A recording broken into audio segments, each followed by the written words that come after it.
You have a 401k, TSP, 403b. Can you borrow against these accounts? If you can, you have an emergency fund, my friends. You have an emergency fund. Oh no! What are you talking about, Josh? Well, a long time ago, Saturday Night Live did a skit on Susie Orman, which was funny as all can be, where a guy was like, he was outside like in the rain and snow or getting sleet. He goes, Susie, I just lost my car, got repoed. What do I do? Or something like that. And she goes, tap into your emergency fund. The guy was like, didn't have two nickels to rub together. He's like, I don't have an emergency fund. She goes, tap into your 3 to 6 months. It was funny as all could be. And I couldn't find that again because SNL, I guess they put restrictions on their clicks for YouTube. But anyway, if you might remember that was funny. So the issue is, have an emergency fund before you invest. No. I mean, it depends. If you have a 401k, though, you have a flipping emergency fund. It's called the ability to borrow against your 401k. So what you should do then is you have your ability to borrow against your 401k, which covers if you have to get a new transmission, if you have to get a $1,000 deductible to fix your car, something like that. If you have to get new AC, something like that. That is your emergency fund. You tap into that if.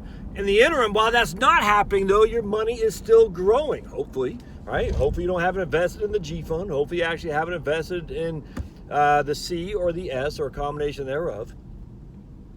And then the money that you are going to slide towards your emergency fund, that extra $100, $150 a month you're going to save until you get an emergency fund of 3 to 6 months. No, you transition that to your Roth IRA. So you're killing two birds with one stone. You're covering your risk with access to your 401k, 403b, or TSP. On top of that, instead of putting money into a dead asset, and when I say dead asset, it doesn't mean it doesn't have value, it just means it's not growing. You're putting your money into a Roth IRA. Because a Roth IRA can serve as a secondary emergency fund because you always have access to the principal. So you have access to your 401k via a loan. You have access to your principal in your Roth via the tax code. So here, and again, if you don't need it, because you don't have to get a new transmission, because you don't get in a car crash, you have a $1,000 deductible, then it's all growing for you anyway. If you do need it, well, it sucks. But guess what? You are still able to get some growth, hopefully, because we don't know what the market is going to do any given year on that money that normally would have gone into a savings account or something like that. So you have access to an emergency fund through your 401k, through your TSP, through your 403b. And then you say, okay, I have this money, I'm contributing to it. Now what I'm going to go do is what I was going to do through my emergency fund, I'm going to slide over into a Roth IRA, get that sucker invested as aggressively as you can. And on top of that, you still have access to an emergency fund via a credit card, all right? So you have 3 different ways to tap into an emergency fund without having to sacrifice future growth in the markets. And I don't just mean the stock market. I mean, I just mean investing market, generally speaking.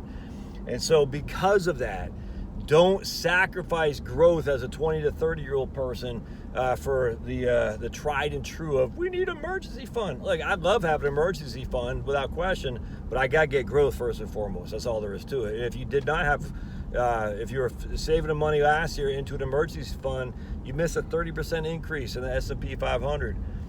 2007, what was it, a 27% increase, something like that?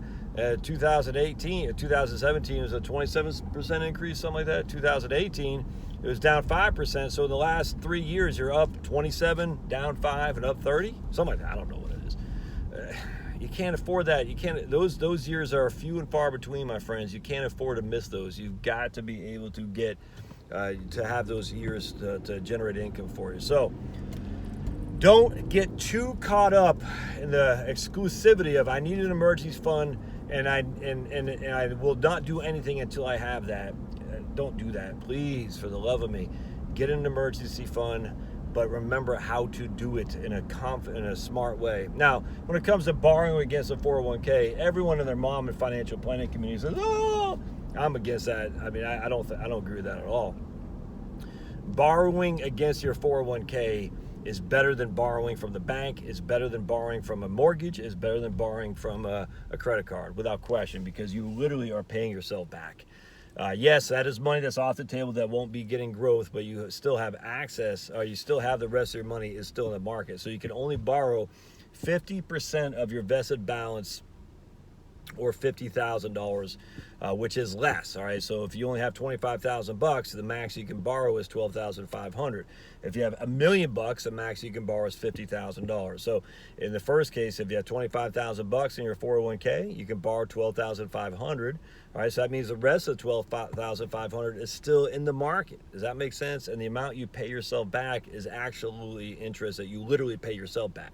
So while it's not as growing as well as the investments as a whole, potentially they actually might grow better, because if the investments go down in value, you're paying yourself back an interest rate of 4.5% to, I think it's 5.5% today. All right, hope that helps. Don't get too caught up in the emergency fund thing as you're building wealth. It's just it's not worth it. Get the money to grow. You can't afford to miss the years like we had last. All right, we'll see you.